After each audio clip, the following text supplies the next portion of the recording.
Well, good morning. Good morning. Good morning. You know, I think I spent last night just mulling over the firecracker points that you presented at your speech, but also combining that with the results of the elections and what Asian capitals might be thinking of the current situation. And I think, first of all, I think the survey questions in itself reflects a very Europe-centered mindset. I think if you were to take a survey of Asian countries about whatever issue, you wouldn't frame it like that. The idea that you almost come up with immediate idea of a resistance, pushback. I think Asian mindsets have worked exactly the other way. Accept, and if there's a need for pushback, and be very flexible. So the options would have been the other way around, but that you give this option in this order, to me, is an indication of what I call the habit of the heart that lays deep inside the European mindset, which is very Western-centered, was very focused on the transatlantic alliance and relationship.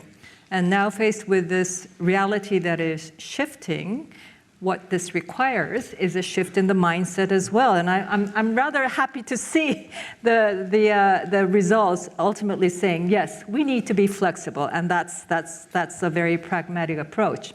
But I think the election results yesterday, what was shocking to everybody, I think, was how close it was, right?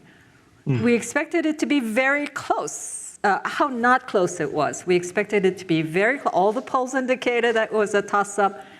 But the result is so clear who lost and who won. So all the expectations build on that idea of a close election, that it will be contested by the losing side. There might even be some political violence by some extremist elements on the losing side. There will be turmoil.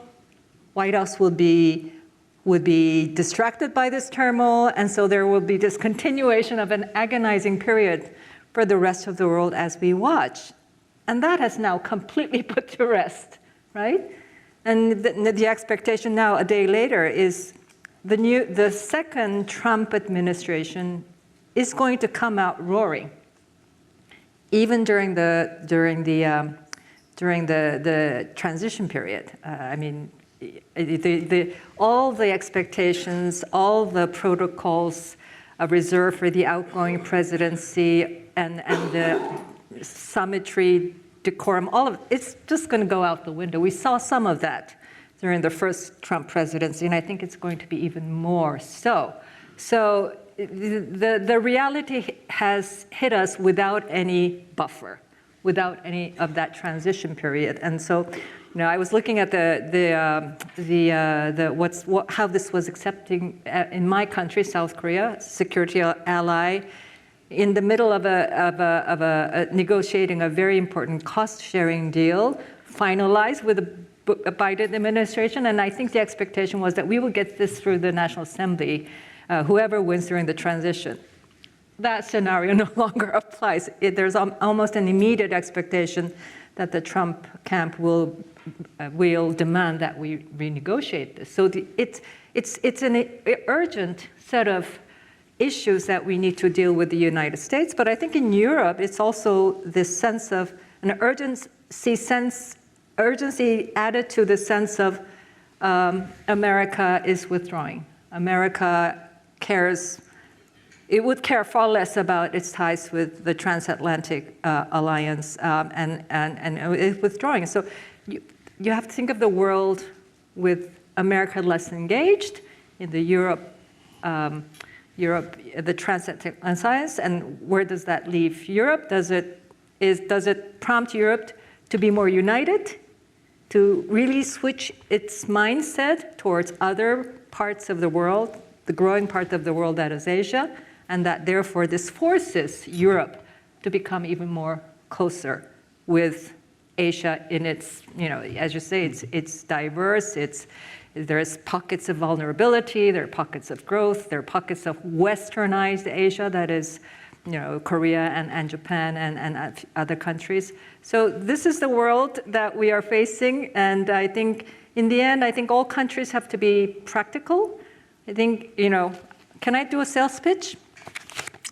I meant to bring, 7 copies of this, but my staff forgot it. But this sort of gives you an idea of what Asian countries' expectations have been going into this election.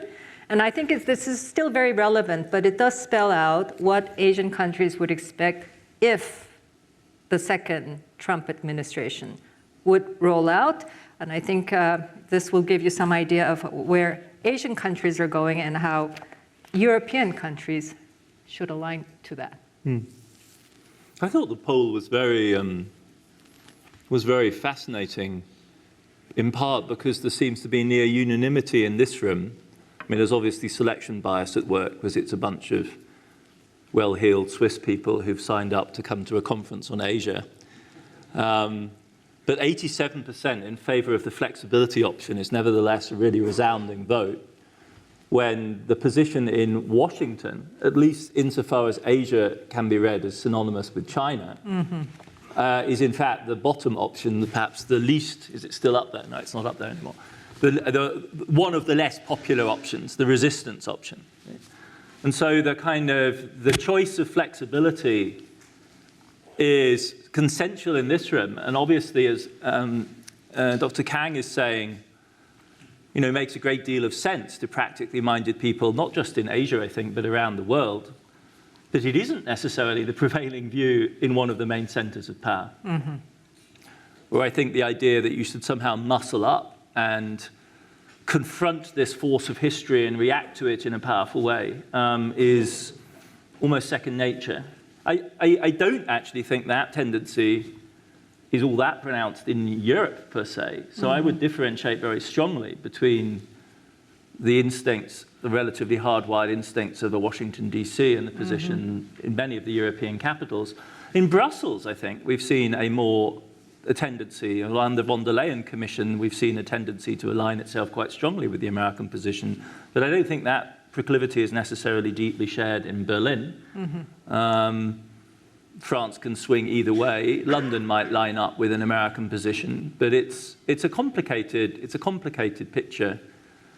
And as for the US election, I mean, this is a first past the post system, so it's just done its job.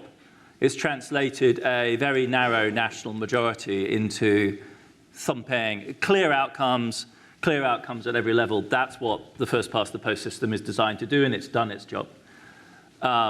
America remains a society divided at a first approximation 50-50 between two camps, which are profoundly unreconciled with each other. And the reason it's as smooth as it is in this particular case is that the Republicans won. And if it had been the other way around, regardless of the size of the Democratic Party's majority, we would have been in a state of contested elections for weeks, if not months to come, just so that we're clear. And amongst folks like yourselves in American meetings just like this, the reassuring line on that was, well, this time the Democrats are the incumbents, so they control the levers of power. But don't kid yourselves about how this would go 4 years from now if the Democrats eventually rally, because Trump will not be able to run for a third term. And the real questions about the American Constitution will arise if the Democrats do finally come up with a plausible candidate and do finally run an intelligent campaign and might actually win in 4 years' time, whether then, in the face of an entrenched Republican incumbency, whether they will actually be allowed to, or will be able to rely on the rule of law and the Constitution of the United States operating. So though I agree with you, we have a kind of eerie calm in the current moment, I think the question marks about America's polity and its Constitution remain. I think it would be extremely unwise to consider those questions closed. And that then should also orientate, if we're asking these questions from the point of view of Europe, I do indeed think that suggests from a European point of view that Europe needs to be balancing, Europe needs to be hedging. It isn't just the Indias of this world that need to be hedging at this point. That, of course, has a European tradition. It will be called Gaullism. It's not a sudden new script. It's a familiar position. It's one I think at this point the Americans might actually welcome. Certainly the Trump folks are not keen on the kind of relatively slavish adherence that we've seen reinforced by the war in Ukraine, very much welcomed by a character like Blinken, who appeared in the opening video here. I don't think that's what Washington wants anymore. And yes, that does open up the possibility of Asian partners. And I think there are two options there, right? Or three, maybe at least. There is the revived Atlanticism, which is an alliance of values with the great East Asian democracies, South Korea, Japan. There is the Indo-Pacific, the allure of the Indo-Pacific, which is a strange alignment with the great democracy of India, whose characteristics are obviously very different from those of South Korea and Japan. And then there's the flat-out pragmatism, which is quite popular in Berlin in some circles, which is just trying to do deals with China about key issues. And the struggle there within the European camp is going to be to use the Germans as our foil here for thinking about this, between a SPD pragmatic business position which says BASF, Siemens, VW, Mercedes have no future, VW outside some relationship with China, as difficult as that may be, and a Green Party position which is closer to an American neoconservative position which says Taiwan, Taiwan, Taiwan, Taiwan. Why? Because democracy. And that, I think, that's kind of the map of the options crudely put. That, you know, the general umbrella is a kind of Gaullism, and then within, in other words, a balancing, and then within that, the questions are these difficult ones then of where do you balance, with whom do you balance, what are the criteria that you use for organizing that balancing. So I think those are the, if we're going to go for this flexibility thing, that is the kind of range of options that lies ahead of us. Flexibility sounds easy, but it's surely what we should be setting ourselves up to do, but that's where all of then, I think, the interesting questions start. And for the Europeans as well as to a degree also this question is posed for the US as well, those then become some of the stakes. I think we get that flexibility response because this is a very practical-minded crowd of people wanting to do with Asia, with China, with India, but if we have a crowd of academicians or public servants, it could be very different. I think. But I think. Do you think that? I think that seems a crucial point to me. Yeah, Do you really think that? Because I did this op-ed in the FT where I said the thing that really terrified me about US relations to China right now is it isn't the peace interest that is governing that axis anymore. Like once upon a time, we could hand off foreign policy towards China to folks like Robert Rubin and Paulson, and there was a clear sense that what was going to drive policy was going to be business, pragmatism. Right. Also, huge curiosity. Like Paulson's like fascinated by China and all things Chinese. Like this isn't just monetary; it's also a cultural engagement. Right. But then, if you've got Elbridge Colby or Jake Sullivan even calling the shots on policy towards China. Yeah, we're definitely in the category 3 option. We're pushing back because it's the historic mission of the United States to stand up for the great project of democracy and freedom. And so this is a moment of historic challenge. And it's time to giddy up, right? And that creates it's a profound tension, I think. Well, this is the political agenda, but I think the businesses, if you talk to key people in business who still do work in China, they're as equally practical-minded and flexible. As our wonderful people here this morning, yes. But I think the political mindset, as indicated by Mr. Sullivan and the political leadership, also indicates a sense of a loss of control, a loss of dominance. And I don't think that's a healthy way to drive policy, because the emotional content blurs the real national interest at stake here. And I think once in power, I mean, the campaign rhetoric is one thing, but once in power, if you really cool-headed calculation of your national interest, you come to the question, is it rational? Is it in your self-interest to continue to push for dominance when you're doing everything you can to undermine the credibility of that dominance, right? And so, I think that there will be a significant amount of that thinking right? Okay, so if you want America to say, we want to withdraw, we don't want to take care of the Europe anymore, and you do it, you can't square that with this idea, but we still want to dominate. Well, the two different versions. One would be a hegemonic coalition-style leadership dominance, and another one, which I think the Trump folks, or at least Trump himself, wants, which is a more kind of capricious dominance. It's like the difference between a well-managed family with clear structures of emotional alignment and the nightmare patriarchal dad or uncle that comes home drunk on a Friday night and beats people up. And they're both two types of dominance, but one, one has a stable structure, and the other one is this violent, impulsive, kind of lashing out. I was really struck, though, by your theme about confidence, because I think so much of the time, by way of Asia and relations with Asia, especially on the US side, folks are actually processing internal struggles inside the United States. So Sullivan's famous line was, "It's not my job as national security advisor to clear a market access for Goldman Sachs. My job is to defend American workers against Chinese breaches of international trade conventions." So what is he really saying? Is he saying anything about China at all, or is he actually saying something about America? It seems to me he's actually talking about America. Yep. If you think about the radicalization of the Trump administration, thoughts going back to that hard right now, summer of 2020, you have Attorney General Barr waging a campaign against Hollywood because notionally they're running their scripts past CCP censors because they want the Chinese market. But really, Barr is a lifelong radical conservative who is waging a campaign against liberal Hollywood. And the fact that liberals in Hollywood are also in bed with the CCP is like perfect for him as a stick with which to beat liberal Hollywood. So there's a way in which, by way of external relations, and this goes to your point about confidence, a self-confident hegemon has all of their domestic ducks in a row, has the coalitions in place that secure power at home, which is why I would go back to the first point I made about the American elections. The really worrying thing about it is it still remains profoundly balanced, actually. Like the first past the post system has produced a solid majority here, but the underlying reality of American society is it doesn't know which way to go.